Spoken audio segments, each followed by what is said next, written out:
Welcome to Life by Design, episode 387.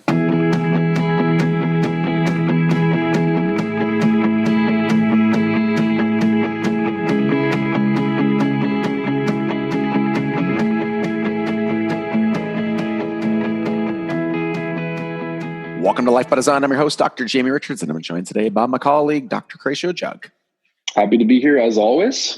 We are creators of Life by Design with many locations worldwide. Each week on the show, we discuss the principles and the practice.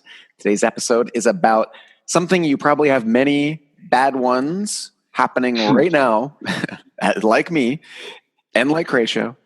Yep. Habits. Yeah, it's a time, when habits have gone off the rails for many, many people, myself included in some ways. I know for 2 years, I was saying this to Dana the other day, for 2 years, I was getting up at, 4:30, 5 o'clock.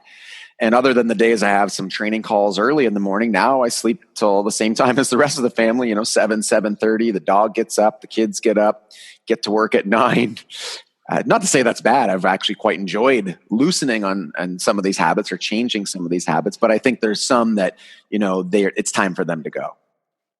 Yeah, I would totally agree.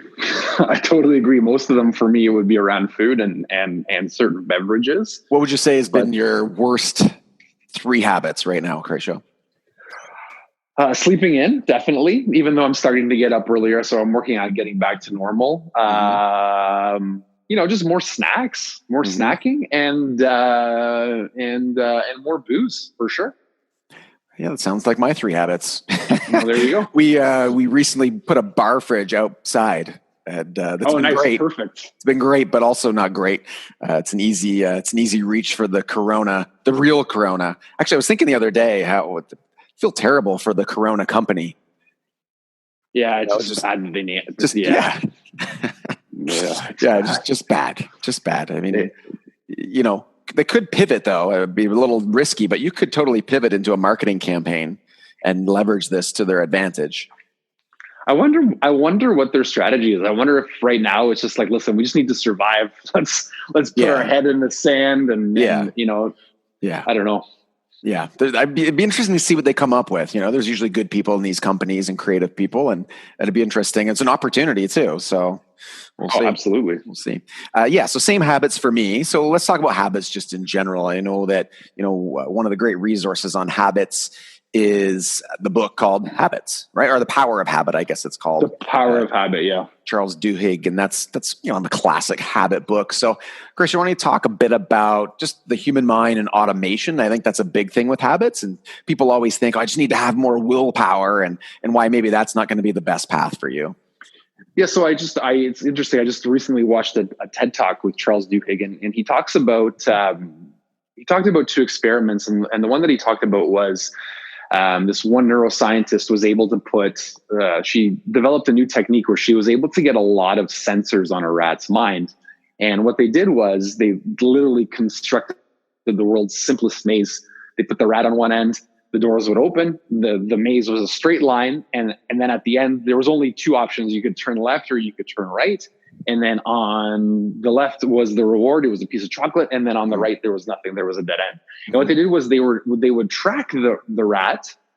They would track the rat's, mind as to what would happen. So, and this led to thinking that rats were literally the dumbest animals. Because when they first put it into the maze and the doors would open, it wouldn't do anything. Like it would just kind of make its way and then go backwards and check things out.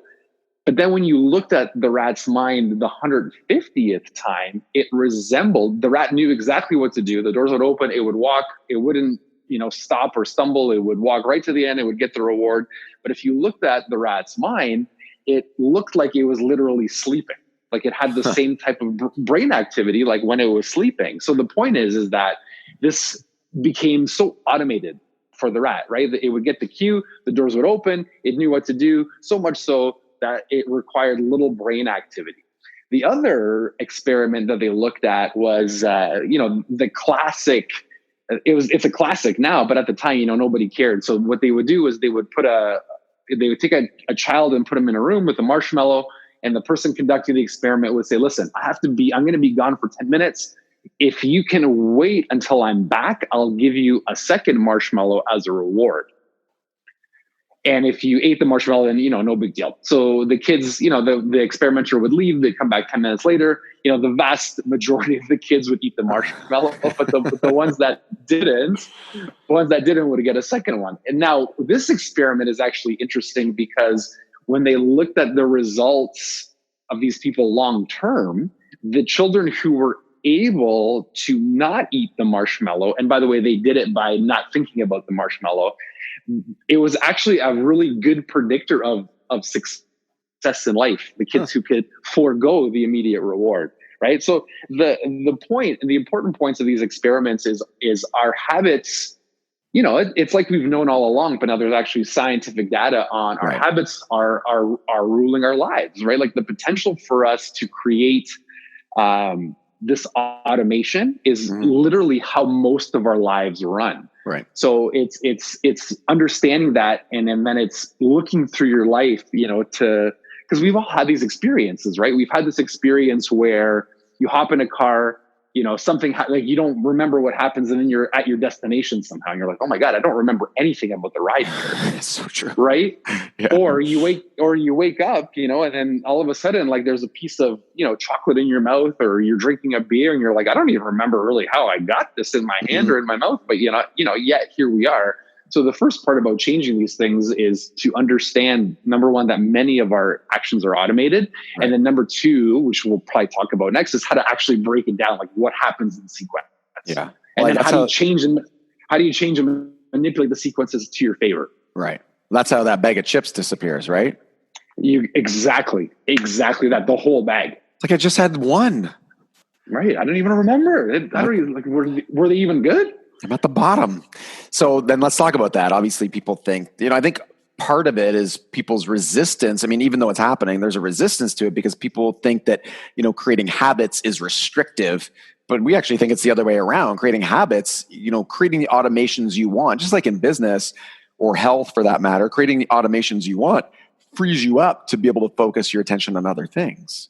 Yeah, well, listen, here's the thing, right? With all of this stuff, with money, with attention, with media, with your habits, and pretty much like the theme of Life by Design, these are all tools. You are the one that has to, I think this is where most people stumble, is they're not clear, or they don't really know what they want, right? Like you're the one that has to know what you want, what you're trying to achieve. And then you set all of these things in that direction. Right. It's not if it's left up to chance, or if you're not consciously aware of what's happening, then of course, things are just going to be haphazard, and some of your habits are going to be good and some of them are going to be crap. And you're going to think, well, I don't really know what I want to do, so we'll just leave them as it is. So then how do we break these? Right. That's the next question. Or break them or set new ones, or how's the process work? Yeah, sure. So you have to understand, like, it's a 4-part process, I think, for simplicity's sake. I mean, if you want all of it, go read the book. But for simplicity's sake, we'll keep it as the 3, which is the cue, then the routine, and then the reward. Right. So in the book, he talks about his cue was 3:15. He used to work at the New York Times. The cue was 3:15. When 3:15 hit, he'd be like, I need a cookie. And the routine would be, I'm going to go to whatever, the 42nd floor, and I'm going to get my cookie. And the reward was the cookie. And, and as a result, he was putting on a whole bunch of weight, and then he started learning all this stuff about habits. And by the way, most of the failure happens at trying to change the routine, right? So we mentioned cue, routine, reward. Most information out there is you need to change the routine. Whereas when you look at the actual data, changing the cue or changing the reward first is where most of the success lies. He mentions a study in the TED Talk where they look at, people trying to lose weight. And if you give people actual reward that they like after working out, the chances of them, so what they did is I think it was the study was done in Germany. They looked at people, exercising. Every time they exercised, they got a piece of chocolate, like a small piece of chocolate. Right. But it was something that they identified that was really important to them and that they really enjoyed. So they actually had a reward that was valuable to them. And when you looked at the long-term data, 58% of those people in that study continued to exercise after the study was complete. which is a significant amount, right? Right. So now, what he did, and he changed the cue, right? So his cue was to go upstairs, or sorry, he changed his reward. What he didn't really care about the cookie. What he cared about was gossiping with his workers, and they would all go upstairs at that time to that cafe at 3:15. So his strategy became, okay, 3:15, I'm going to get up. Now, instead of going upstairs, he's like, I'm going to find, now, and this took a lot of work and trial and error, right? It's not like he was like, and I think this is where a lot of people get hung up, is we don't really understand why we have some of the habits that we have. So he realized it was gossiping. So he found another coworker to gossip with, that was like a desk over. And then he felt fulfilled, like he got what he really wanted anyways. So as a result, it didn't take him too long to change that habit of going upstairs. Right. And, he lost like 25 pounds. So the point of it, and when we talk about cues can be different things. Cues can be times of day. Cues can be states of mind. Cues can be, previous actions, right? So cues can be other people. Cues can be environments. So we have to be really aware of, it takes, like the rat in the maze, it takes you turning on your brain and really consciously examining everything that happens before you can go ahead and start changing these habits. Right. Well, it reminds me of how my habits around coffee are. Me too. I come to the office, exactly. I wake up in the morning and I'm super excited about getting to the office, to the point where, if the staff didn't leave the espresso machine on at night because it takes 30 minutes to warm up, I'd actually be irritated. 30 minutes. And I'd have to turn on, and I'd have to distract myself for 30 minutes while the coffee machine was heating up, to the point where sometime I noticed I would stand in front of it as if that's going to speed it up, right? I'd stand in front, I'd keep my hand, check the temperature. I'm like, is it going faster today? Can I get my coffee earlier? And it's just an interesting study in how these habits are actually formed. Right, but it's a good example because you can see the level of complexity involved with it, right? So is coffee the reward? Is coffee the cue to start working? Right. Yes. So yes. Right. So this is the issue, right? This is where the thought takes place. And, it's easy to read a book like this and be like, oh, great. That was a good book. But is coffee just the panacea to everything? This is true. Coffee is the secret to good life. It's the cue. It's the routine. It's the reward. It's everything. It's everything. That's so meta, dude. We can totally create like coffee is meta. So here's the coffee is everything. Here's the question. We talked about how to create these new habits you can actually be proud of and some of the complexities that go along with that. Let's talk about this, and we'll leave our listeners and give them some food for thought here. Why, I think it's just natural that, I got to change my habit. Why is right now maybe not even the time to change your habits? Well, again, if it's a lot of stress, if this is a hard time, if you're just looking at making it through the day, again, maybe now is not the time to fire your brain up with breaking down these things and adding, a whole nother conscious load to what's happening in your life, right? Like, let's, be okay with giving yourself some grace and be okay with, the knowledge of this is just a season in your life that can change, and just giving yourself that break sometimes, I think, makes life easier and more manageable. But like, then on the flip side, like if you're ready to do this, then by all means do it. I just don't necessarily think, every single minute is the correct minute to be changing your life all the time.